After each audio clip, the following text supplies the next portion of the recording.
Hey everyone, welcome back to my channel.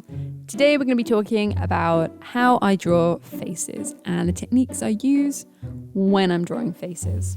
I think it's quite a popular subject when you're starting to learn to draw, or you pick up pictures of your family and whatnot, and you're like, oh yeah, I'm going to draw this. And so it's a really good place to start.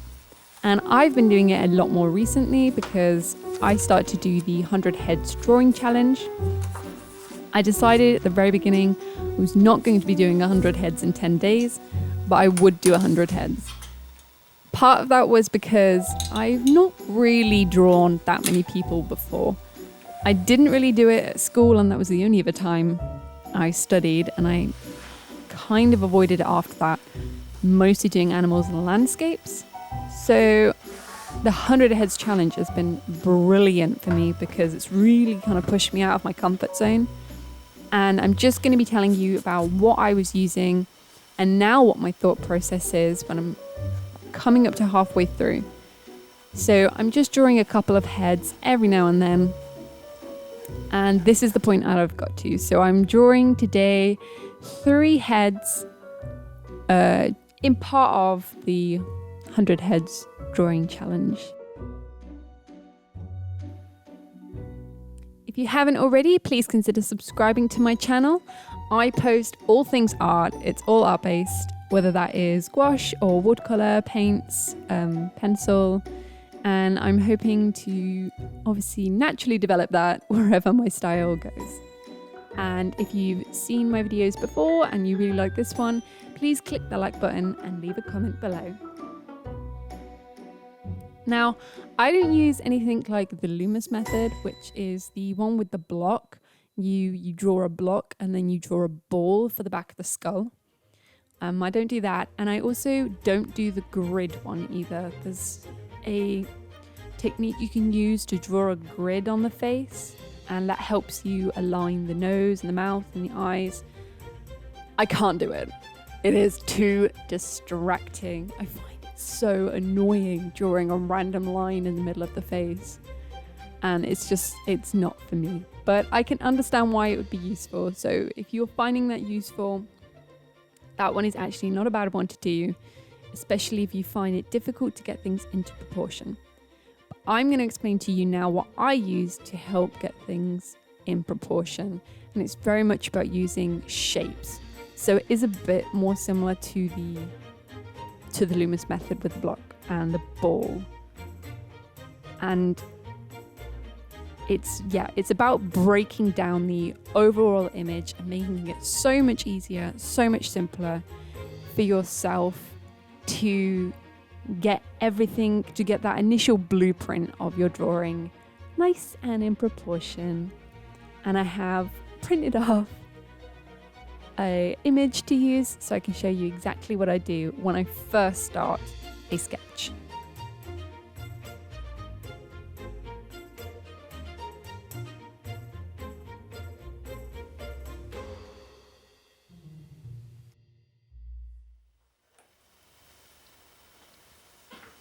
So here is a random woman's face that I pulled off Pinterest because I don't do digital stuff. I'm just going to get a black marker. I'm going to outline all of the shapes. Initially shapes that I would draw. So because I'm like, here's a shape. So like, that is one shape.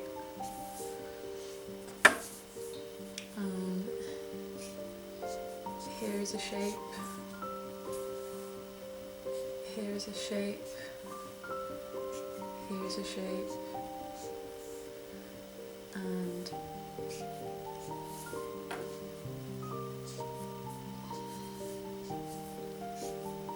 here's a shape. And if we were going to do more, here would be a shape, here would be a shape. So it's all geometric. And then if you wanted to do hair, it'd be like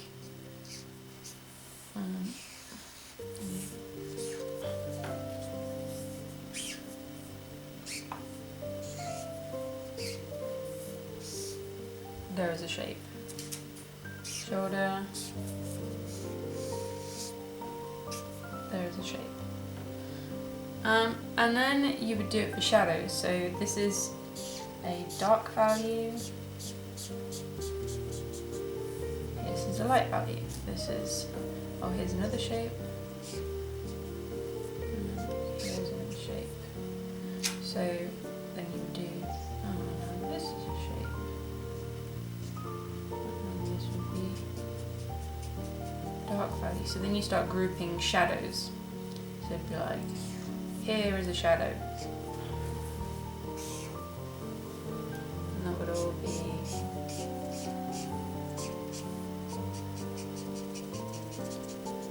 shadow. This is a shadow.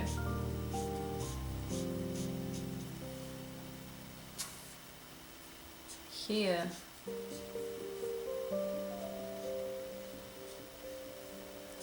is a shadow. Here is hair, which can be construed as a shadow. This is all shadow. Or I say shadow, I just mean dark values. These are all dark values. So all I'm doing to get like an accurate image is just placing the shapes, outlining the shapes, and then outlining the shadows. Yeah, that's the main thing, because then you get the right proportions. And then when you go into more detail, then you'd be like, oh, here's another shape.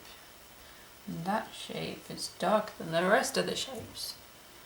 And I don't know, if you were going more into realism, you'd probably do this. I don't bother. But yeah.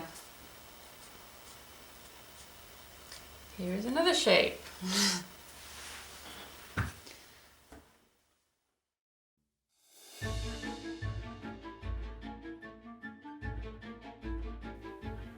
I hope that was useful for some of you. I thought it was the best way for me to kind of visually explain my thought process while I was drawing the initial sketch of a face. I think one of the biggest pitfalls for anyone who's trying to draw a face is not getting the block image down, because if you don't have the right scale and kind of image to begin with, and you start going in with the details, it's really hard to go back on yourself and do all that. If you've already like put the details into the eyes and the nose, it's so much harder to go back if you've made a mistake. So I like to build it up in layers. So start off with a really gentle, soft sketch, and then like gently put in where the eyes are and the nose and the mouth. Mouths. I find mouths, for me, are the hardest part. I don't know why. I just can't get to grips with them. Eyes are okay. Noses I love. I find noses fascinating to draw. Old man noses are the best thing to draw. They are so funny. And you can have so many good shapes when you're doing old man noses. But mouths, I think it's because a lot of, especially like female mouths, well, actually no, men's mouths are harder because I sometimes end up making them look more feminine than they actually are. And I think the key is to just not focus on the details, just to simplify, which is now my mantra for everything. It's just shapes and values, because if I'm doing the shapes and then I'm doing the values, I'm simplifying the whole image and I'm not getting bogged down in the details, because that's the biggest mistake, is getting caught up in all those details and then ruining the image, the overall image. And I end up with some kind of like Frankenstein a picture. If I'm just doing the details, I've got like a little patch and a little patch, and then it doesn't match up anymore. I just wanted to kind of do another little visual explanation on like how I like to draw my lines. So it's really loose and sketchy. And I sometimes struggle with this because I'm a bit of a perfectionist. But if you leave the sketch lines, you do build up more character. So I used to erase all of them, and now I don't. I only rub out the ones that are really wrong because it does build up a bit of the character. And I also play around with line weight, which is what I'm trying to show here, is that you can have thicker lines and you can have thinner lines. And how you use the lines is really important for when I'm drawing blocks. So things like hair and shadows. Oh, this is one of my biggest pet peeves, is eyebrows. I see some people draw eyebrows with straight lines. Who have you seen with eyebrows like that? I want to meet them because I've never met anyone whose eyebrow hairs stick straight up like a straw. Who are these people? They must live under a rock, or maybe I do. But it's one of my biggest pet peeves that I see other people do sometimes. I'm always trying to think before I put a line down, which direction is the face generally going in? And so for hairs, I do kind of like the one above. It's more of a diagonal horizontal. Or you could go down diagonal as well. Both would work. But yeah, it's definitely not straight up like a flagpole. I wanted to bring up line weight because when I'm doing a face, I do sometimes draw in very harsh lines around to kind of cement that initial outline of the face. And I'm only doing it, or at least I'm only trying to do it, when I want to draw the eye of the viewer to that particular section of the face. So, for example, on that second one, it's like the chin, the eye, and the nose. And even on the first one, it's around the mouth. So if you want to use a thicker line, I would recommend doing it on the places where you want to take the focus of your viewer, the people watching or looking at your piece, and where you want to draw their eyes to on your drawing. If you were to draw a really thick line around all of it, you make your image really flat. It becomes 2D, and I'm always trying to make my drawings more interesting, and depth and the idea of depth and shape makes them more interesting to look at. So that's just what I'm trying to do, and what I'm constantly telling myself when I'm doing these drawings.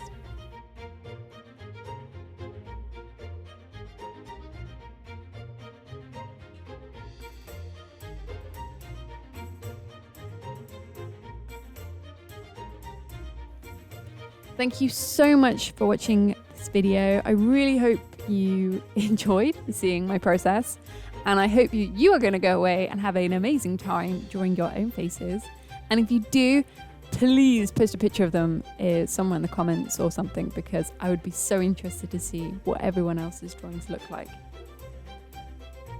Drawing faces is a lot of fun, and I'm definitely going to crack on and do a lot more of the heads on the 100 Heads Challenge. I have already done a couple more in the previous couple of days, so I'm almost getting up to halfway now. In my next video, I'm not sure. It's definitely going to be it's going to be a character. I'm going to draw a character, but I'm not sure if I'm going to be drawing it or painting it. I haven't quite decided. But please do come along for that video, because I'm going to need lots of people to leave comments for me, which will help influence the decision on the video following that. So I really hope that you'll join me for that one. I really want to kind of involve people, and this would be such a fun thing to do. So I'm looking forward to it. Thank you again for spending your time with me, and I hope you have a wonderful rest of your day. See you around. Bye, everyone.